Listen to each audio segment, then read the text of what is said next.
And welcome to the Midday Show. I'm Jeff Everett. He is Mark Messina. I just realized there's way too many blue stars over there on the other side of the room.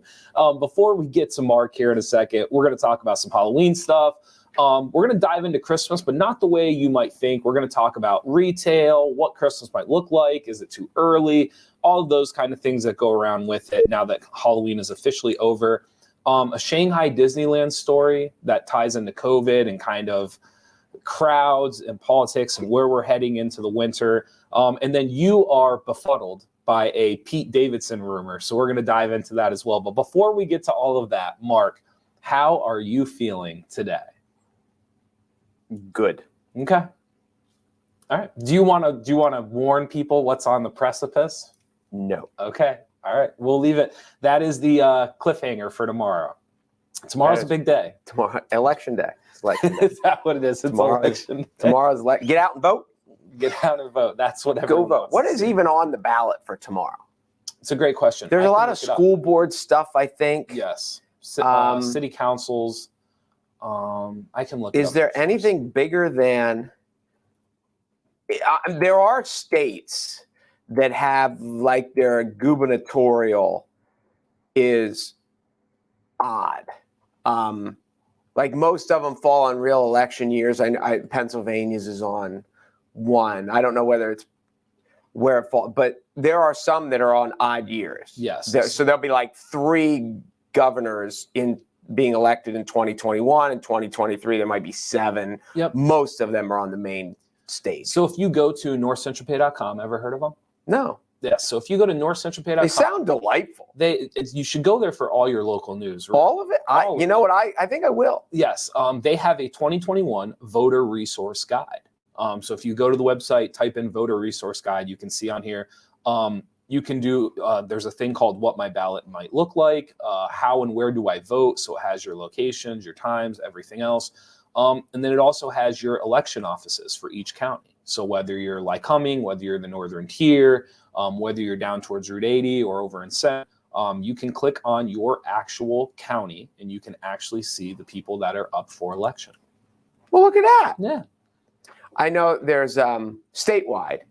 Yes. We participate in statewide elections too. And there's a judge seat up because one of the Supreme Court judges retired. Stuff like that. So the turnouts for these this is the worst turnout years. It's not even a midterm election. This is an offbeat election or most whatever. people it goes by and they never know. Yes. For the most part. I always joke, it looks like every house is for sale right now. Most people don't even realize there's an election. They just, that house must be on, just houses are on the market. Yes. So anyway, that's big news for tomorrow, election day. It also could be Atlanta Braves World Championship Day. We're hoping. I was hoping that was today. Unfortunately, it was not. Real quick before, how was your Halloween? It was good. It was good. It was. Here's my quick Halloween story from the actual Halloween night. I stayed home and handed out candy for the first time in a long time. Okay. Because you had kids? I had kids. You were always out and about. And then I have this friend who always has this big shindig because, like in Montoursville, there is not the main street, but there is the main thoroughfare. Arch Street and Montour Street is just like a parade. Yes. They post, I think they had 899. They count how many trick-or-treaters they get. It's a madhouse. Okay. So that's where I always go and people hang out. They have a big party. Well, yesterday was Sunday, so I had a busy weekend. I was tired and old, and I just wanted to sit home and watch football. So I handed out candy. And my mom would always say, we're at the sleepy end of town. Okay. So as kids are coming up, you get this big bag and we're going to have leftover candy, which I don't really want all the leftover candy because then I eat it. Sure. So kids are coming up and their parents are waiting back on the sidewalk. And I'm like telling the kids, hey, take some to the old people out there. Yeah. And then they won't steal yours. So as time, kids keep coming. It was a warm night. It was a nice night. Yeah. People keep coming. We're running low. My mom is going into panic mode because we're going to run out of candy. And of course, because this is not something you panic about. I said, when we run out of candy, we turn the light out and we're done. Right. When, oh my God, we can't do that. So my mom is I take change and throw it in a jar. Yep. She takes change and put it in the appropriate size coin holder. Yep. So she has her quarters or nickels. So she gets the quarter test tube out, dumps it in the candy bowl, and said, we'll just give them each 2 quarters. So I'm like, that's what the kids want. Literally, one of the first kids to come up is just like he would have taken all of them. If he could have. And I'm like, dude, how about 2? That, and there was another kid who was up there all by himself, because usually they come, there's a couple, or brother and sister, or maybe some friends. One kid is all by himself, and I just hold the ball out, and he takes one, puts it in his bag, takes another, puts it in his bag. He took 4. Yeah. And I was like, I wonder how long this is going to go on. Right. And then after 4, I was like, hey, happy Halloween, kid. He would have, do you just want to dump the whole thing? Like, right. So it was enlightening to actually hand out. The kids are so little, at least my group. I know they always talk about, teenagers just wanting to get candy and stuff like that. Sure. Under the age of like 6, I'll bet half of them. Yeah. And they were adorable. Yeah. So I really, really had a good time sitting at home. But I have 2 things on my presidential campaign when I run. One will be the Super Bowl will always be the day before President's Day, or whatever. We are having a national holiday the day after the Super Bowl. Yep. And the other one is Halloween is being moved up to September 30th because it is warmer. Yep. But last night it was nice. It was nice enough. I thought it was busier than normal. I thought, and I don't know if that's a result of just kind of like the COVID fallout and like not really. There were people I'm sure that didn't do it the previous years. It felt busier and more packed than a typical Halloween. Here's another aspect I have when I think about it. Like Thanksgiving is Thursday. Yep. And Thanksgiving is perfect on Thursday. It makes that long weekend and everybody gets there. Now, a lot of colleges, when you were in college, did you get the whole week off? I did. We did not. We had Monday, Tuesday. We had it off, but we typically stayed on campus. You had basketball. I had basketball. But you had no classes. No classes. Okay. My daughter is at Pitt, and they have no classes. Okay. So they get that 10-day. But even if you don't, the Thursday, Friday, Saturday, Sunday, everywhere around here gets Monday off for hunting season. Sure. At least they used to when hunting season started on Monday. So it's just a great weekend, but it has to start on Thursday. Would Halloween be better if it was always on Sunday? What is your thinking there? Well, because Saturday night is too hectic, too busy? Yeah, I guess. And Friday night's the same way, and you've got Friday night football games, and Saturday you've got Penn State and stuff like that. You know who's probably against that? Who? Parents and teachers. Because are they showing up on Monday? Like Monday's not.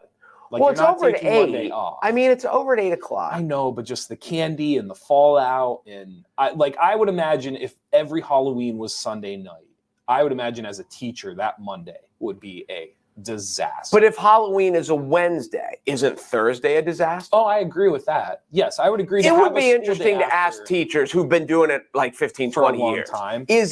Is it markedly worse, or the kids excited and fun? And a Halloween Thursdays in my head it's not awful, because a Halloween Thursday, then you go to school, you have your Halloween parties anyway, then you have the weekend.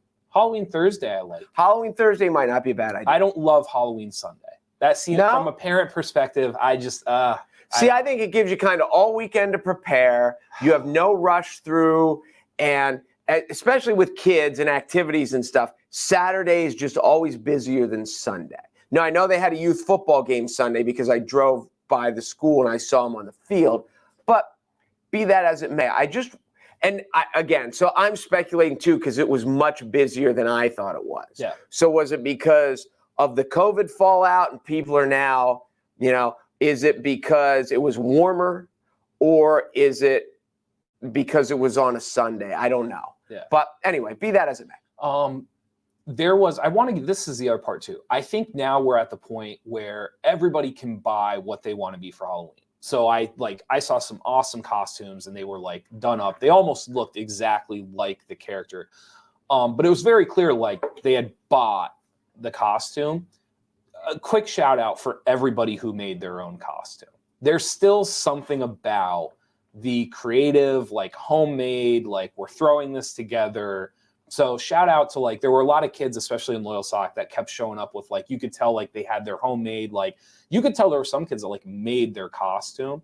So just shout out to them, because there is still something about when somebody nails it and it's homemade. And so just kind of shout out. Another reason why if Halloween was on September 30th, it's daylight longer and you can see them, because that's one of the drawbacks of when it's too dark and you're walking down the street. Like when they come up to your porch and you have the light on and you're handing out candy, you can see it. Yeah. But when you're passing people on the street, sometimes, or a lot of times, you can't see how cool the stuff is that they have on. So there's a select number, especially one of the things that always fascinated me about, if did you go to a haunted house this year? No. I went to one up in Mill Hall. Okay. And I saw some, and this is the thing that fascinates me most about those are the characters who do their makeup like they have a open wound or a knife slash. Okay. And it is fantastic. Yeah. The makeup skills. And I've talked to some of these people that I watched on YouTube. I taught myself. And so I'm like, so you don't have a makeup person. You do it themselves. And they're like, no, you dry it and then you paint it and then you, but when it's too dark, you can't really appreciate how much time and effort they put into it. So, so more daylight there's always better when there's more light. I don't know if I fully agree with that. Some costumes I enjoyed. I had told you, for anybody who's a fan of Always Sunny in Philadelphia, there were people that had on plain white t-shirts and they did the Wade Boggs challenge. For those of you who don't know the Wade Boggs challenge, the rumor is that on a cross-country flight to play the Dodgers. It would have either been the Angels or Oakland. Okay, so on a cross-country trip, Wade Boggs apparently had dozens of beers. I don't know what the exact number has grown. In legend, it's like 564 beers, but he had a lot. Apparently, he literally set the record for like most beers on a flight to California, and then proceed. I believe he hit for the cycle. He probably did. I think he hit for. He's a Hall of Famer. Yes, and he played in Boston, so wherever he was going, it was a long way. Proceeded to hit for the cycle. So in the show, they try to complete the Wade Boggs challenge, and they wear white shirts, and there's a judge with a Sharpie, and every time you finish your beer, they draw a line on your shirt. There was a group of people doing this downtown, and it's just talk like simplicity, fun, recognizable. It just kind of like checked all the boxes, and I thought that was really, really clever. Well, in life, I think when someone comes up with a clever yet simple idea that we could have come up with, but we didn't. Yes. We're always like, congratulations to you. Yes. Because I never thought of that, and that's brilliant. Tip of the hat to them. As far as like celebrities and stuff like this, I just told you before the show, Ariana Grande, if you're a big fan of the old black and white Creature of the Black Lagoon, now it has kind of like a cult following to it a little bit. Ariana Grande actually went as the Creature of the Black Lagoon, which is not an easy like costume. I've never seen. There is effort put into being the Creature of the Black Lagoon and doing it like very well done. So kudos to Ariana Grande for knocking that out of the park as well. Did you know? We'll just spin this because that's what we do. Have you ever heard of the Blue Lagoon? Yeah, it's an awful movie. The Brooke Shields that made Brooke Shields a star? She was like 14. Well, it made her a star, but not because the movie was good or she was good. Like, she was just naked in it. But she wasn't naked because she was 14. Correct. But she was, and I've never seen it, but I've seen parts of it, but not, like I never watched it. But like she was the sex symbol of the movie, and she was like 14 or 15 years old when they filmed it. Mm-hmm. Speaking of things that would never be allowed nowadays. Sure. Like there is no way that would fly. No. But that's what catapulted her to. It is have you watched? No, I've never seen it. It is an awful movie. It is painstakingly just numb. It's rough. Now, I'm guessing, this is just me, but I'm guessing the Creature from the Black Lagoon isn't much better. Of a movie? Yes. Well, considering what you're watching, like if you're looking for like an old school Halloween thriller, at least the Creature of the Black Lagoon like falls into that category. Like the Blue Lagoon is just, it's brutal. Because you can't have a sex symbol who's 14. Well, unless you're 15. Yes, but even from like a cinematic perspective, it's about two little kids that essentially wash up on shore, and they basically have to figure out how to like survive and live together. But there's no real depth behind it. Like the concept, if you redid it today, the concept could be really well done. Like if you actually like not Lord of the Flies style. So it's like Castaway minus a chick. I guess, but in Castaway, like you're with Hanks and there's like you're watching him fall, like he's crumbling apart and like he's trying to figure out how to survive on this island. Then he kind of thrives, and then there's kind of the despair of like I got to get off of here, and like there's none of that in the Blue Lagoon. Like none of that storyline and plot is like driving that movie. You know, a movie that has a lot of depth. What? The Creature from the Black Lagoon. It does. You've never even seen these two movies, and you're trying to give like a critique. I just like it can't be. And this is like The Blob, The Fog. They can't be any good. You don't think so? No. I think there's a classicness and a style to them that is appreciated. That if you did it today, sure, like they're a drag, it's cheesy, but I think there's like a place for that genre. I think there was a time for that place. That's cool. Just like your music. I am a guy. Ooh. Ooh. Listen, let's move on from this because like you know me, I'm so happy Halloween is over. Yes. I'm just not a fan of it. It's not my thing. However, I have said before, the Christmas, like I love Christmas. It's my favorite holiday. The people who keep trying to inch it up, and I have family members who are going to be mad at me for saying this, the people that keep trying to inch it up are like, I'm not huge fans of them. You and I are in agreement. The Christmas season does not start until the day after Thanksgiving. The day after, I've told you this before, Black Friday for me is like, it's a decoration day. You play the music, you do. On Black Friday, like I am 100% in go mode for Christmas. You have a month of Christmas season. Yes. But not like early November. This is not it. Before that, I don't understand it. I don't either. I've never understood like the Christmas tree the week before Christmas. What do you mean? Like there's people who don't get their Christmas tree until like a week before. Well, if you buy a real one, they die. Yeah, but a real Christmas tree will last you for a month or more. Will it? Yeah. See, I don't know because I've had a fake one my whole adult life. See, if you're watering the tree and you're like doing what you're supposed to do, that tree's good. I've heard putting sugar in it is a wives' tale. That doesn't help. I put Sprite in mine. Oh, I've heard it doesn't help. Water, a little bit of Sprite. I don't know. I've never had a problem with it. Maybe I don't know if it does or not, but that's what I heard. So I like that whole aspect. I don't understand. Like I don't want people to wait too long. Like I'm not sitting here saying like you should wait until December 15th, but just like I told you, if you walked into a Dollar General or a retail store in the last like month and a half, there was Christmas stuff by the Halloween stuff like at the beginning of October. So when you put up your Christmas tree over Thanksgiving weekend? Black Friday. Yes. Oh, that's it. That's Black Friday's the day. Black Friday. When you're done shopping.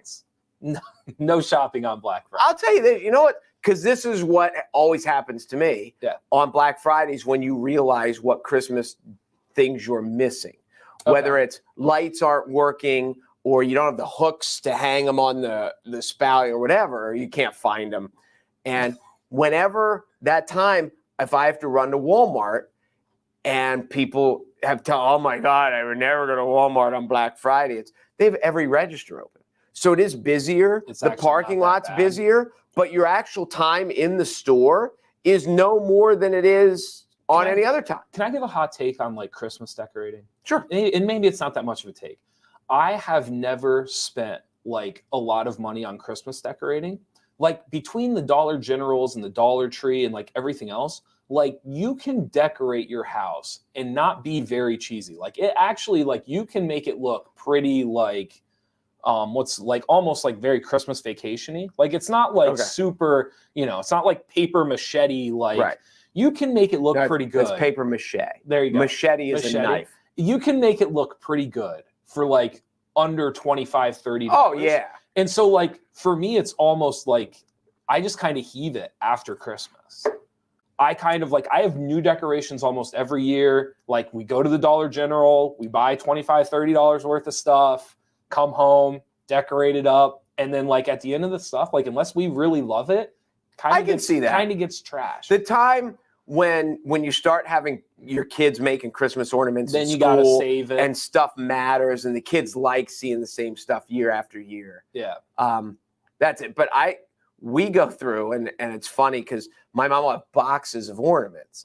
And through the years, you have so many more ornaments than fit on the tree. So every now and then you open a box, you're like, oh, I remember these. We haven't used these in a long time. Right. See, Christmas ornaments, I think, are different. I think the ornaments actually going onto the tree, you're exactly right. Like we have boxes and some of them are from when like I was a kid and like every year I get a Christmas ornament from my mom. And like, so those things like are kept and reused. And it is fun to like dive into kind of like Christmas past when you open up the box and find the ornaments. But the other aspects like lighting up on your, like lights on your railing, holly, Christmas stars, like all those other things kind of like around like I'm sure way back, like you bought like the collector's item and it was like, you can do it up now for like $25 and just heave it at the end. And it's just a lot like simpler. And then you don't have to look for hooks or hang like that. You don't have to do that every year. No, I agree with it. Yeah. So we do that that's like our Black Friday shopping. Does the almanac say we're getting a white Christmas this year? Since we never get a white Christmas anymore? I have not looked. I haven't looked to see. So you and I are on the same page. We agree it's too early. Way too early. If you're listening to Christmas music today, please stop. Don't you think, and I guess if that's your thing, but wouldn't you be sick of it by the time Christmas ends, I've had enough of the Christmas music. If it's one of your favorite genres, I'll play devil's advocate. If it is one of your favorite genres, and you're only getting to listen to it 2 months out of 12, like 1/6 of the year, then maybe it's not. Like there's maybe only it's not so many songs. I know, but that's the key there is like it's one of your favorite genres. Like you love Christmas music. I get it. And you only get to hear it 2 months out of the year. Then I don't hate you for playing it, but I'm still going to tell you it's too early. How many? You can't have more than 15 Christmas songs in your rotation. Yes, you can. No, you can't. You can. I disagree. You really think there's only 15 Christmas songs worth playing? That might have to be a poll question. There's more than 15. If I made a list, I'm not sure I could get to 50. I will make a list. I mean, if you listen to like Bing Crosby stuff, like that alone, you're getting to like a dozen songs. But they're all the same song. Yeah, but there's different variations and different people have their takes on it. And you're going to hear, and Feliz Navidad's every third song. Which is, I could do without that one. You don't like Feliz Navidad. Okay. I mean, I've heard it so much, but. Now you're just kind of over it. See, to me, this is what I like about Christmas music. Like if I'm pro Christmas music, if I'm making the argument, I'm defending the other side of this.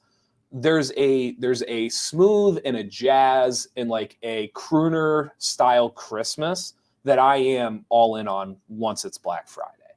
I could listen to Christmas music 24/7 once it's Black Friday because I like that kind of the horns and the style and kind of like the crooner side of it. But the commercialized side of it, like to listen to that for 2 months on the radio, no thank you. Like I can't do that. So like Mariah Carey's song, which you were just talking about. Yep. So yeah, because we want to dive into this. I saw a statistic. Mariah Carey, it's estimated that right now in royalties, she makes over $1 million every December for that one Christmas song. Which is fantastic. And you obviously don't like it that much. I think it's good. It's good. I think Mariah Carey nails it. Yes, she does. I just don't. People act as if it is like the Christmas song. It is. I don't get it. What is? What is the secular Christmas song? It is the. I mean, for me, like Rocking Around the Christmas Tree. Oh dear God. White Christmas. I'm partial to Silver Bells, but that's a me thing. I'm very aware that that's like a me thing. That's kind of like a family. Like we used to have the scrolls that played on the piano. Do you know what I'm talking about? Because there are people my age that have no clue what I'm referring to right now. We used to have those, and one of my grandmother's favorite ones was Silver Bells. And so that just, to me, I hear that and it takes me to another place. Okay, that's acceptable. As a song, it's pretty freaking dull. Yeah, I mean, but what, like, if we're gonna do that, like, what songs, like Feliz Navidad? Like, I get your point. At least that's peppy. For me, the Mariah Carey song, I understand why people love it. I think it's a fun song, like where you're trying to hit the note and you never will hit the note. And it is certainly like when you're with a group of people at a party and it hits, I get it. But that is not, for me, like, would I define the winter season with that song? Like, I don't think I would. That is the defined, like, the aliens come down from space and they're like, what's Christmas? And you have to play them a song. That's the one you're playing. It's not my favorite. My favorite is a Billy Squier song that you don't even know. Okay. But, well, you've probably heard it, but it's from the 80s. They filmed it at MTV. And no, same guy though. I know. And you would think this sounds like an 80s song and it's not great. But okay. Yeah, I don't know. It is. I think it's not my favorite song. I just like, again, Jingle Bells, like, I'm probably picking a different song to define Christmas. I don't know if I would pick the Mariah Carey song. It's so good. But it's anyway, so good. It is so Listen, good. It's fine. You think I like the takes you take sometime. That's the one. And like, that's not, I'm a hair metal guy. Like, I'm a classic rock and roll guy. But this is. And what's crazy is we're like the flip now, because like my A-list, I'm like, there's only you're like, there's only 12 Christmas songs. That are good. There are only about 12. Crazy.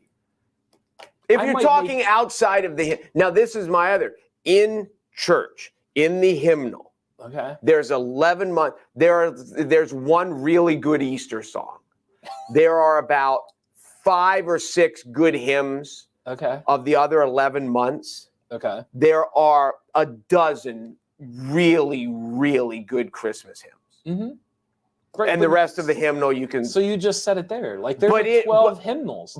But outside of that, like stuff you hear on the radio, because you're not hearing "O Come All Ye Faithful," and I mean, I know, like, what's her name? The chick who sang the Titanic. Celine Dion does "O Holy Night," I think, and Whitney Houston does stuff. She did a "What Child Is This" that was really good. But there's some if you're doing like "Baby Please Come Home for Christmas" and I Saw Mama Kissing Santa Claus and Run Run Rudolph and all those. There's about Christmas Time in Hollis, Queens. You know that one? Yeah, actually, I do know that. This was, and this is like the generational take that I'll give you as well. I don't know, like, growing up when I was a teenager and into my 20s, everybody had to have a Christmas album. It dawned on people, we can make money if we throw together a Christmas album. So, like, for me growing up and kind of like where like pop mattered and like in the 2000s and stuff like that, like, there are specific songs that I feel like older generations kind of like push away that our generation, like, they kind of accept as like not old tidy Christmas songs, but like it's part of the lexicon. Like, it's part. So whether it's the Mariah Carey song, Bieber's Mistletoe, 98 Degrees, This Gift, NSYNC had the Christmas song, Merry Christmas. That one's kind of joined the lexicon of like older. The point I'm making to you is there are songs within that kind of like 2000s culture that I feel like older people don't consider it to be like the Christmas playlist, that mine are kind of like, these are original Christmas songs that the majority of us know and consider to be Christmas. That makes sense. I saw a story. I might have told you this before because you like music. Did I tell you to watch the documentary about Clive Davis? The music guru guy that he is a legend. And it goes through his whole thing. And I'm pretty sure this is where I saw it, that he told Kenny G, you need to make a Christmas album. Okay. And Kenny G was like, I'm not doing it. And then I think he was like, when you do a Christmas album, it's kind of, it demonstrates that you're at the end of your career or something. You're doing it as a money grab. And I think maybe Kenny G is Jewish. Okay. And I think Clive Davis is like, I'm Jewish too, but you're making a Christmas album. Yeah. That was one we didn't mention. It is one of it sold like a bit, because then they were talking and they were even like, my God, you walk in every department store and you hear it and it drives me crazy. But he sold a bajillion copies of it. Yeah. But it was really funny, the pushback. That he's like, are you sure this is a good idea? He's like, it's a good idea. Yeah. Well, we didn't even talk about Adam Sandler's The Hanukkah song. The Hanukkah song is up there as well. I still laugh. And that's one of the beauties. It's like when you watch a movie you've seen 100 times, but you only see it once a year. Sure. The first time I hear the Hanukkah song, I will laugh out loud. It is absolute comic brilliance. Yeah, really good. Really, really good. Do we want to talk about retail real quick? That it's going to be odd. It's going to be so you had brought up, because I don't want to take full credit for this. You had brought up the idea of it'll be interesting to see like people shop more in person. I think they have to shop locally because they want to make sure they have the physical product. Because you can't. Shipping is, it was bad last year, and I think that's people were scarred. What? Fool me once, shame on me, or once bitten, twice shy. That's what I'm looking for. Once bitten, twice shy. They know that like you ordered stuff up until last year. We ordered stuff and it said it would be there. It'd be there. Yeah. You could order stuff offline on the 16th, and you didn't even have to worry. And now, you order stuff because of shipping, depending on where, especially if you get something from China, it's going to sit in a boat off of the port of Los Angeles until March. Right. So I think people, just to make sure they have stuff in their hands, are going to hit retail stores more than they did before. Right. But as we were talking about that, like you said, retail stores are having trouble getting stuff to the shelves. Right. And there are fewer retail stores now. So it is going to be a very interesting, if you're having trouble getting it online and you're having trouble getting it in stores, does this become a simple Christmas? Does it become an IOU Christmas? Or I don't know. I had told you before, I thought people in the last year or so have become much more acceptable to the idea. Like, I think we're all in agreement that like we're all trying, and if it's not here on time, it's not here on time. I think this year could be like the Christmas of the gift receipt. So it's like, here's proof that we bought it. Merry Christmas, slide the gift receipt in a card or whatever, send it off. But if you get it in January, like it's kind of out of our hands. Like it kind of is what it is. Or it may be you get a gift card to a restaurant, to the movie theater, to Lowe's, to all these places. This may be the year of the gift card. Yeah. And people just flocking to it. And I know people that just do that anyway. They just go to the rack and they just start picking them off. But it is going to be tough because I think people learned last year, and the stories are going to be, I've heard it's going to be worse this year than it was last year. Mm-hmm. We all know about the ships that are stuck and they can't unload them, but it's about employees that post offices are low, FedEx is low, all these people that they can't get people to work. Right. So, well, it's funny because I've noticed, especially now in retail stores in our area, it's like they have the stuff. Like if you walk up to a clerk or an employee and you say, hey, this is what I'm looking for, they'll go into the back and in a couple of minutes, they'll come back with it. So what that tells me is they have stuff. They don't have the employees to stock the shelves. That's an issue too. They're not able to kind of keep up with what's actually going off the shelf versus what it can handle and what's in the actual back of the shop or the store. So I would hint to people more than any other year. And my girlfriend hates this because I am somebody like, whether it's at a restaurant or a store, whatever, like I try not to rock the boat. I sincerely do not. Like it's my pet peeve. But I have kind of come out of my comfort zone and I've tried to start asking people like, hey, do you happen to have this? Would you mind going in the back and looking?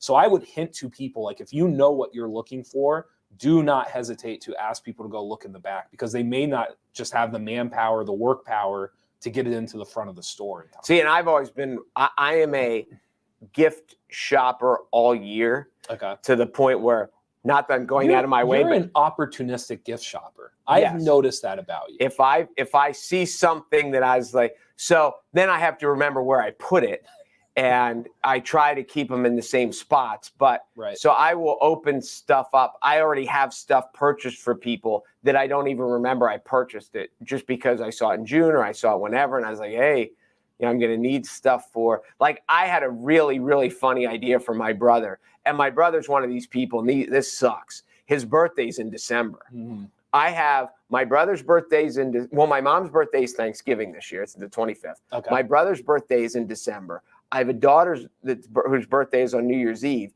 and I have a nephew whose birthday is January 9th. So you get all those people that are those people get screwed. Oh, absolutely. They get my sister's screwed. December. Oh no, and my niece is she's born on Christmas Day. Yeah. Nobody gets screwed more than her. Yep. Oh, So, absolutely. I have my sister's December 12th, and then I have a bunch of cousins that are like early, late January, like throughout the month. And it's just like you just go through Christmas, you just go through the holidays, and like the January, you just kind of get, hosed. It is what it is. I will say this though, for my mom being a late November, she's perfect because you can always buy her a Christmas something. Okay. Because then there it is. Right. Oh, look what I got you. But now she has so many. I actually bought her I was in Kmart back when Kmart was still in existence. And I have a big collection of cookie jars because I think it's cool. Now they're stuffed in storage, but that's one. You got one up there.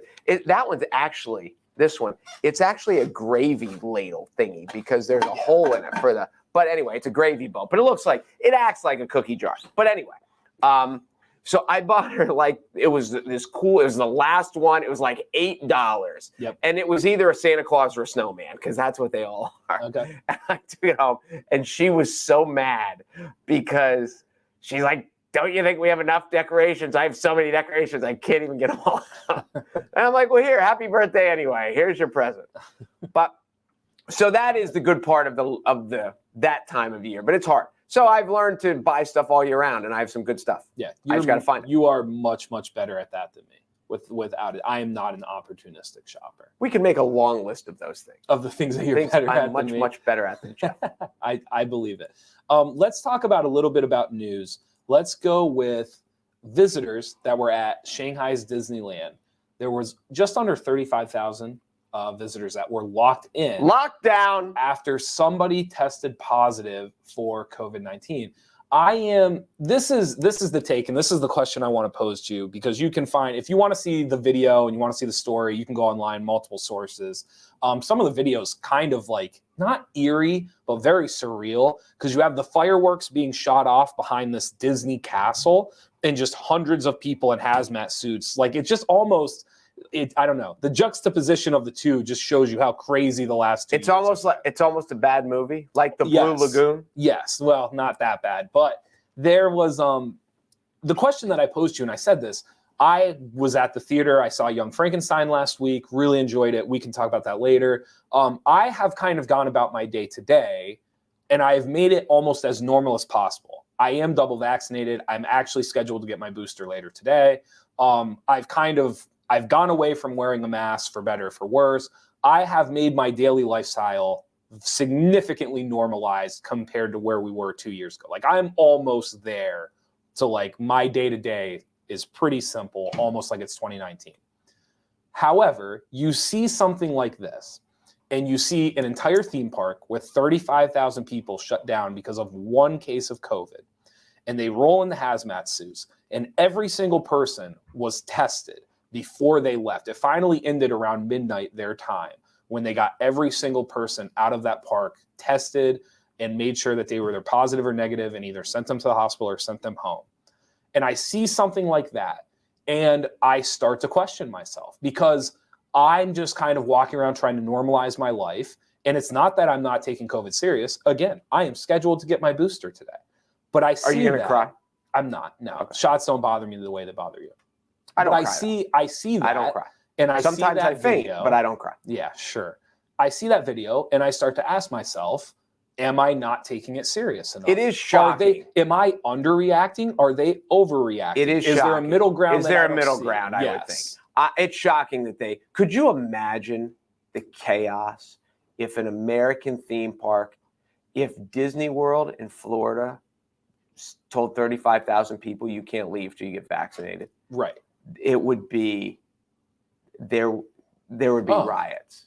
Yes. There would be guys climbing fences. There would be people just trying to leave. Like, they would just be like, they would just walk past and just be like, we are going home. Like, we are not doing this. But this is the part that I go back to.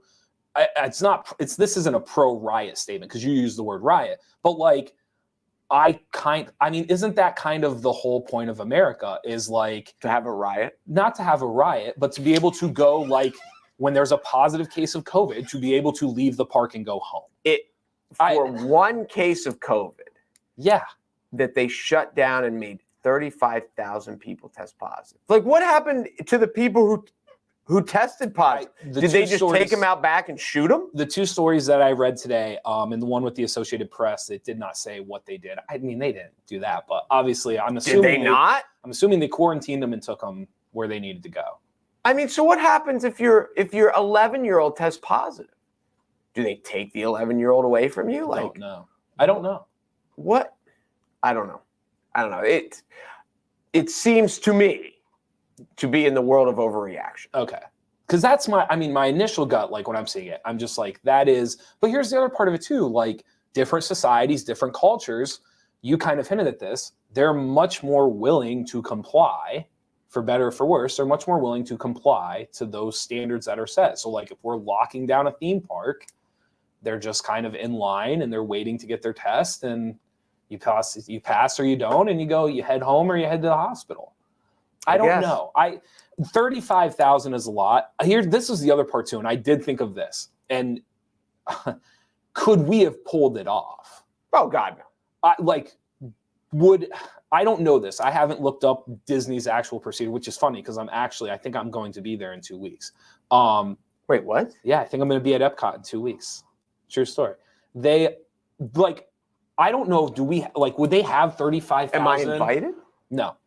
Would they have 35,000 rapid tests? Oh my God. To give to 35,000 people to walk out of the? Of course not. And I hate to say it this way, but like average Joes. Did you know? Would they even spend the money on 35,000 tests on average Joes in a Disney park? I mean, that's a good. Well, Disney could afford it. Disney could. If it was, it depends who I was going to use. I hate the word mandate. Here's the other thing. Now. Disney's in Florida.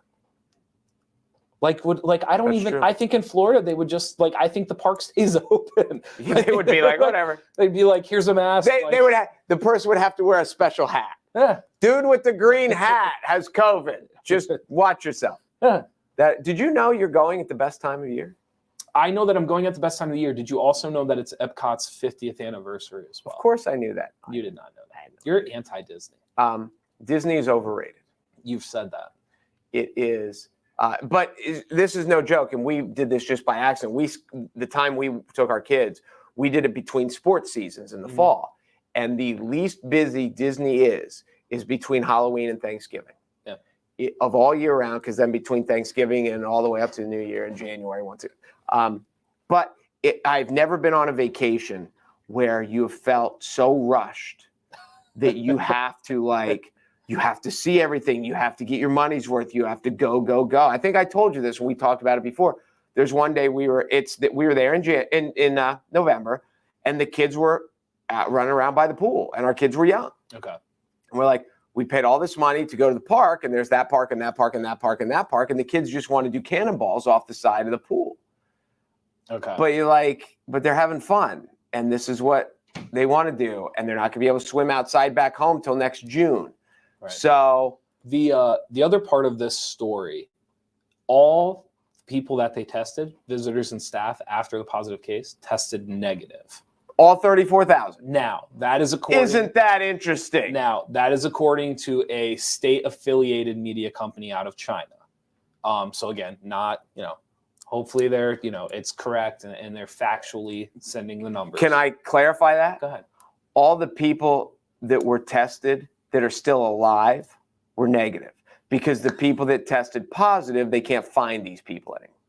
Do you really think that's their what it is? Whereabouts are unknown? They really made an announcement that 34,000 people actually the exact tested number is 33,806. All 33,863 visitors and staff have tested negative for COVID-19. Shanghai Municipality's COVID-19 Control and Prevention Office said on Monday. And we're supposed to believe that. Considering how much we've been told about people that are asymptomatic and but this is the other part that I said too. To me, the fascination with this, you brought up the first point, which is like the idea that 35,000 people complied and went along with everything else. But the other point that I brought up, and we didn't even lean into it, are we even capable of it? What are the odds that those are 35,000 actual COVID tests? Are they that was it. They just took Q-tips and they were like, cut. Nope. They looked at it. If it didn't catch on fire, you they just said don't. you're good. Again, not trying to play like conspiracy theorists, but like you just don't know. 35,000 tests, rapid COVID tests.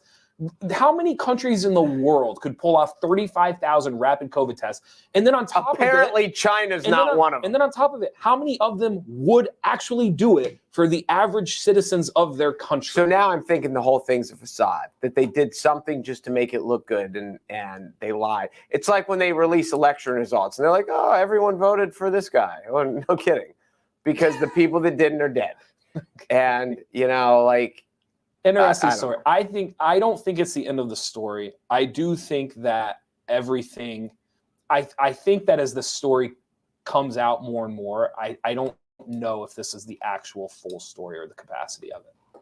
35,000 people. The video, again, I encourage you, if you haven't seen the video of it, there's like 60-second video of the fireworks going off in the background and like all these people in hazmat suits. It looks like a Michael Bay movie. Like it looks like something out of like, it's very eerie, very surreal. Eerie and surreal, like the creature from the Black Lagoon. Yeah, you need to watch it so you can get off of it. Let's talk about, you were excited to talk about this one, which cracks me up. I literally said to you, I go, this is one of those days where there's not a lot going on. And I said, and you were like, what is it? And I started reading, and like the third one I read is I was like, supposedly there's a picture of Pete Davidson holding hands with Kim Kardashian, and you without skimming me go, what? And I was like, all right, that's what we're going with. I like Pete Davidson, don't get me wrong. I like Pete Davidson a lot. Supposedly Kim Kardashian and Pete Davidson were spotted holding hands. They were at a place called Knott's Scary Farms. They were there with Kim Kardashian's sister Kourtney and her boyfriend Travis Barker. And they were holding hands. Now, apparently, they are in a circle of friend groups. Like, apparently, they have friend groups that are in the same circles, and it is not uncommon for Pete Davidson and Kim Kardashian to be in the same place at the same time. She just did SNL, and she did a bunch of skits with Pete Davidson as well. Okay. Pete Davidson used to date Ariana Grande. Correct. If we say, so obviously Pete Davidson has had relations with Ariana Grande. If he has now had relations with Kim Kardashian, he is like the latest American hero. Elaborate. He's a comedian. I think he's more. How do you define Pete Davidson? To you, he is a comedian. He is a guy who there's his league, okay, and then there's Ariana Grande's league, and then there's Kim Kardashian's league. And he isn't in it. He can't see it. Oh, he's you don't not think invited to it. No. Huh. So Pete Davidson, he is very clearly he's a comedian. The weird part for me is I had not really watched his stand-up until about a year ago. I always viewed him more as like an SNL member. I always viewed him more as like he's in different movies, and he actually had like he was in The Dirt. Yes, he actually just had like his first real like breakthrough role. The King of Staten Island, I believe was the title of the movie. Yeah. He was very, very good in it. The movie itself was very, very good. I don't know if you got a chance to watch it. I did not. I guess I view him more than a comedian. I view him as he's obviously not an A-list. I agree with you. He's not in the realm of like a Grande or a Kardashian, but I do think he's more than a comedian. I just think that there was a time, and I'll give him that. When you looked at like when Justin Timberlake went from like, I don't know how to describe it. When he went from like dream girl to dream girl to dream girl to dream girl, we're like, well, it's Justin Timberlake. Okay. And then, like Alex Rodriguez is going from J-Lo to who was the actress? I'm not sure, but your point is well taken. Like, but like he's Justin Timberlake. He's Alex Rodriguez. He's Pete Davidson. Which one doesn't belong?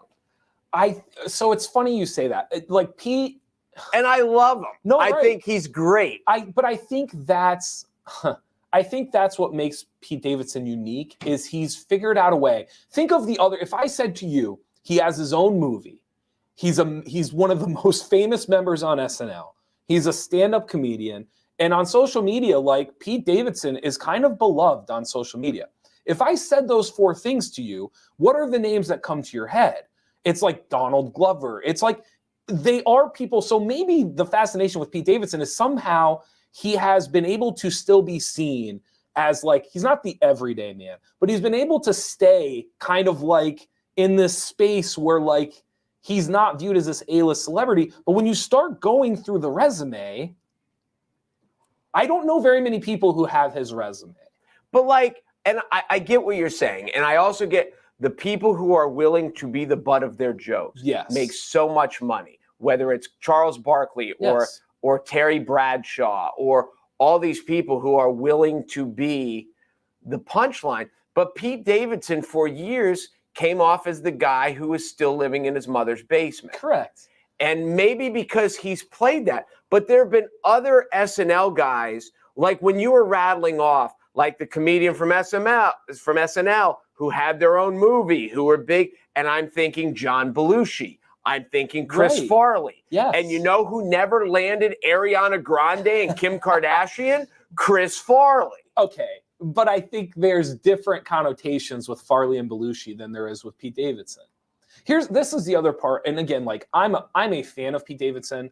I would say I'm like a minimal fan. Like, I don't know enough about him to, like, really, really, like, have a strong opinion. I will say this though. He had a parent who passed away in 9/11. I didn't know that. Yes, he had a parent who passed away in 9/11. I believe his dad was an actual firefighter, which is where I think the movie, kind of the whole movie based around the King of Staten Island, like, that's where it kind of derives from. And he was very open about it. Like, he's talked about it in his stand-up. He's talked about it in interviews. When he had the breakup with Ariana Grande, he was unbelievably open. I agree with that. And he was like, this sucks. And this is and he was like, you know why it sucked? Because she's Ariana Grande. And he was never going, like, he had got his call up to the majors and he was never getting called back. Okay, well, he might be. But he did. And so I guess what I'm saying with Pete Davidson is, you've talked a lot about, like, you think a YouTuber could be president someday. Like, you think, I think a YouTuber will be president. Yes, and all this stuff. Pete Davidson doesn't act like an A-list celebrity. He doesn't act like a B-list celebrity. Hell, he might not even act like a C-list celebrity. But what Pete Davidson does do, he is a YouTuber, social media style celebrity. And what I mean by that is, like, he is open. I don't even really follow Pete Davidson, and I feel like I know him. I know what happened to his dad. I know what happened in his relationship. There are tons of B-list and A-list celebrities I can't say that about. No, I get it. And so in this day of age, like, in this world, for someone like you or I, the idea of, like, Pete Davidson, like Ariana Grande, like Kim Kardashian, everything else, but, like, on the flip side of that, we're also sitting here saying, like, YouTubers are bigger than we realize, and, like, they have more power and the openness. He treats himself more in that realm, and maybe that's where the world is heading. Like, a Pete Davidson is bigger than what you and I ever imagined. He does seem to be comfortable in his own skin. Yes. And he plays his role like he doesn't try to be more than he is. He doesn't try to be somebody that he's not. No. He just is what he is, and apparently it works. I think that would be very difficult to find if you're Ariana Grande or Kim Kardashian. Well, yeah. I mean, yes. You have to have it. Okay, so let's look at it that way. We'll go into dime store psychologist here. So they have to date someone famous because you can't not. Or you have to date someone extremely successful entrepreneurial. You and I are of the agreement that the success stories of celebrities dating non-celebrities are just very few and far between. Because people always be like, oh, well, there's so-and-so. Well, yes, but that's one out of... And they had to know each other from some other way. It had to be different. Yes, it's very few and far between. So it's not so much that they can't. It's just like that's the world you're living in. Yes, and I just saw like I'm going to say Danica Patrick, and I might be wrong. But she's dating some entrepreneur who's uber rich. So they're in the same social, these famous Ariana Grande can't go date a high school English teacher because their worlds can't match. So you're right. Maybe she got, and now Kim Kardashian got a super celebrity who seems like he has like less of an ego than we do. Yes. The other part of this that's probably not going to be played out, and there's actually a funny story that I Now I say you. that, and you have an ego that like fills the whole room. Yeah, So you know me. So the story that I was going to tell you, and then I held off on it. I think we've talked a lot about relationships before, and the aspect of like just trying to find the complete opposite after you just got out of a brutal relationship. So you went from someone who you hated to someone that you want to get along with? What I'm saying is, I think Kanye West, I would guess that even if you love Kanye West, there are days where it's just really hard. It's just very difficult to like. Isn't that every relationship? Well, no, but like Kanye West is like, I'm not saying Kanye West is bipolar, but like Kanye West is bipolar. Like he has come out and he's admitted to it, and he said he struggles with it and all these things. And so I'm not saying that you should or shouldn't date somebody that's bipolar. What I'm simply saying is that if I'm Kim Kardashian and I just got out of a relationship with Kanye West, you know who's really laid back, and you know who's really easygoing. Me? And you know who people have said is like really fun to work with and like just lays it all, like Pete Davidson. That's all I'm saying. Then why didn't he and Ariana Grande work? Well, Ariana, because that was different. Ariana Grande is like, she is still on her upward trajectory. She hasn't been beaten down by life. Whereas Kim K, like it's been a long haul. It has been. For better and for worse, it's been a long haul for her. So I'm just saying, I don't think it's. No, I get when it. I think of the juxtaposition of Kanye West and Pete Davidson, like if she's leaving Kanye West and she's trying to like figure it out, and like that's what she just experienced. And listen, I'm a huge Kanye West fan, so this isn't like me just like pummeling on Kanye West. Like he is literally my favorite artist of the 2000s. However, I just think Pete Davidson makes sense from that perspective, just going the complete opposite route. I guess. Oh, yeah. So the story here is, and most people don't know this. So there was a story 2 years ago.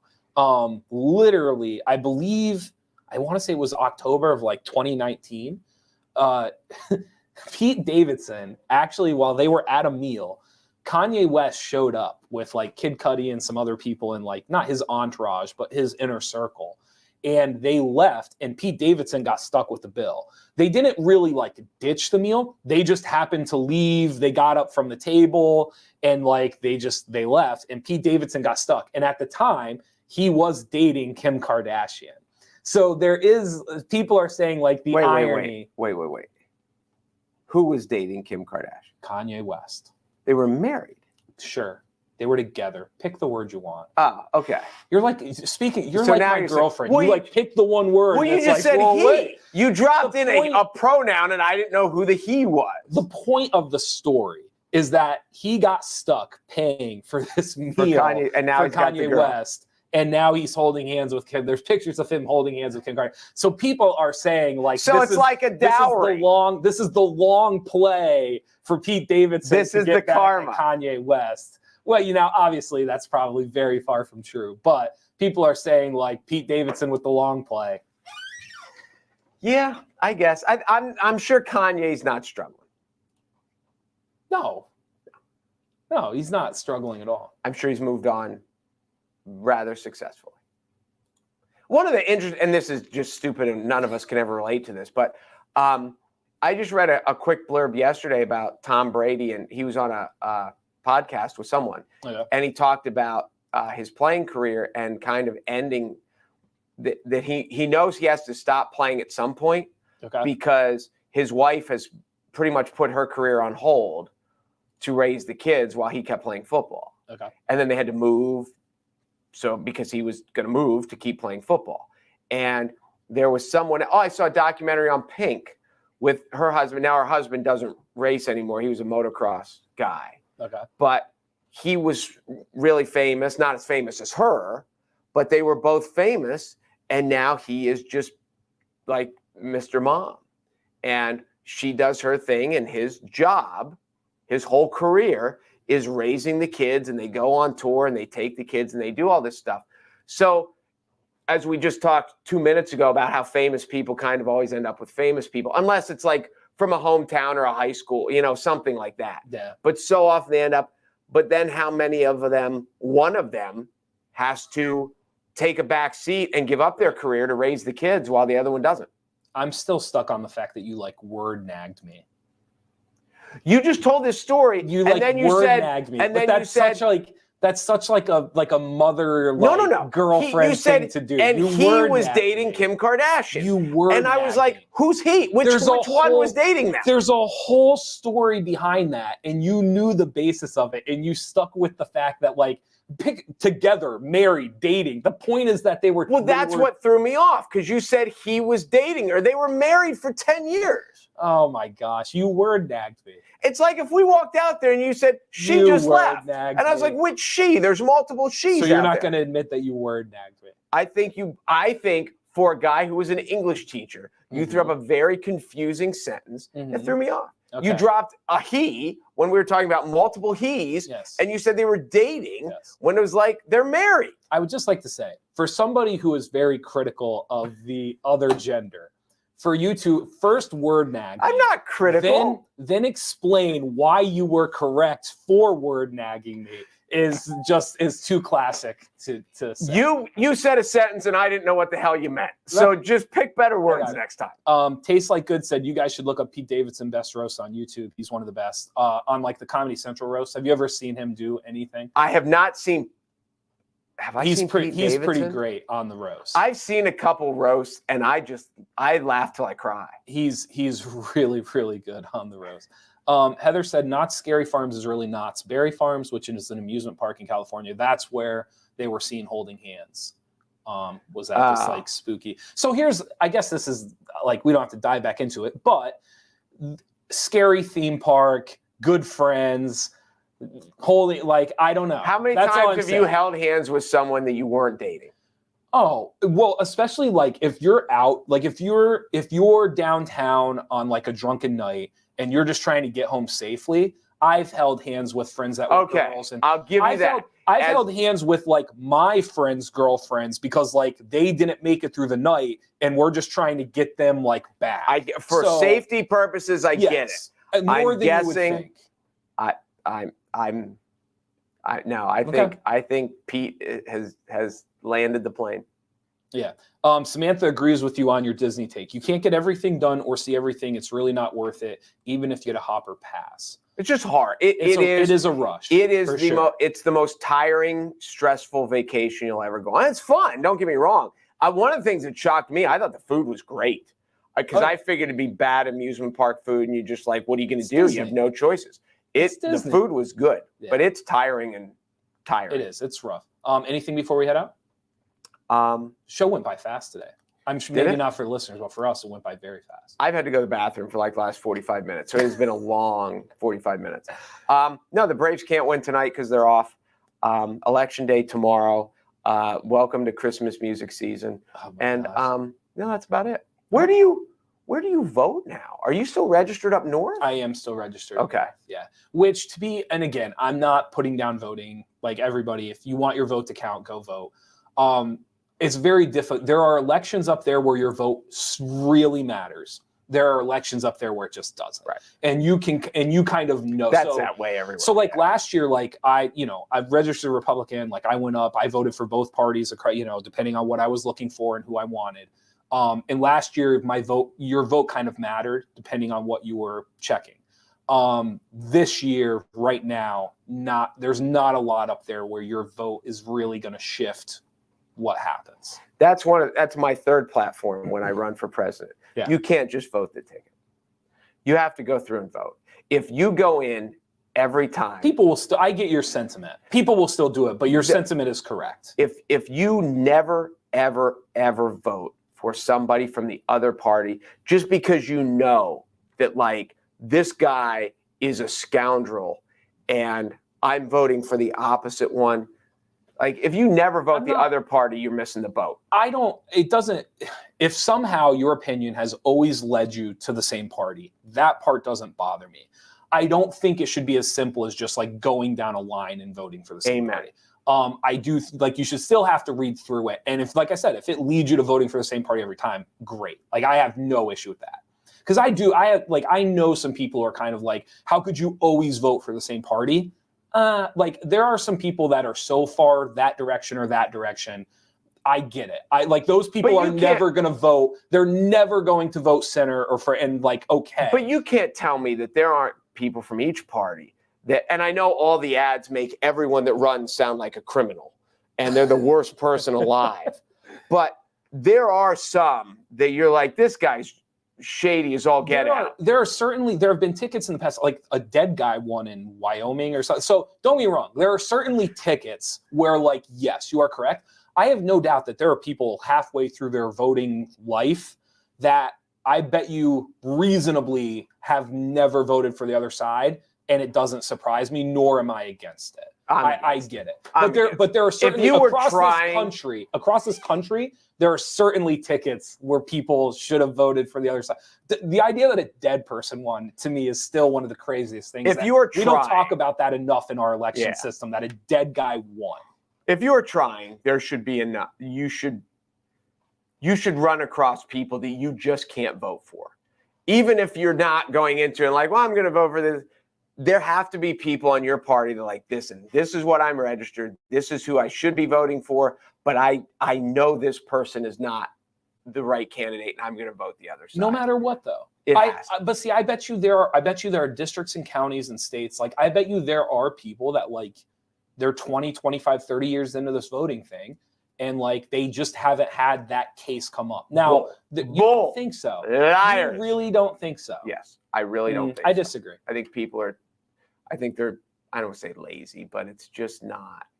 I mean, it's the same people that, you know, if you're a Penn State fan, a Notre Dame fan, that think they're going to win every week. That there are just times you're like, no, they're just really not. They're like, this team is better. And when you go in and you're like, I understand that you're this side or this side, but this guy's bad. This guy should not be running for office. He's been, you know. You keep defending it with a sentiment that I agree with. It's your full denial of like somebody had to at this. If you're a Democrat and you're 20 years into this, there's no way you shouldn't have voted for a Republican. Absolutely. Or vice versa. Amen. See, I don't know if I agree with that hardcore sentiment, but I agree with you that like the ballot should be made so you can't just go down a line. You should vote for the best person and not the party line. I agree with that. And so many people don't do that. But you don't think there are smart people out there that just over a period of time have just like, in their opinion, that is the best person. Well, and I think what's happened too is society's like, my side is all right, that side is all wrong. And that's just too simplistic too. Interesting. There you go. Okay. Go listen to, you know what? On the way out, go listen to some Mariah Carey. I'm not going to. Thank you guys for watching the Midday Show. Thank you to all of our sponsors. And thank you for checking out NorthcentralPa.com. Be sure to go there for all of your local news. That's it. That's it. Tomorrow. That's all we got. We'll see you tomorrow. Go Braves. I'm Jeff Everett. He's Mark They don't Messina. play tonight. They're off tonight. I can't say go Braves. What? I have to go tomorrow. Like if you said go Cowboys today, that's just blasphemy because they don't play tonight. No, we win on Sundays. Every Sunday. I cannot wait until you guys lose. Thank you guys for watching.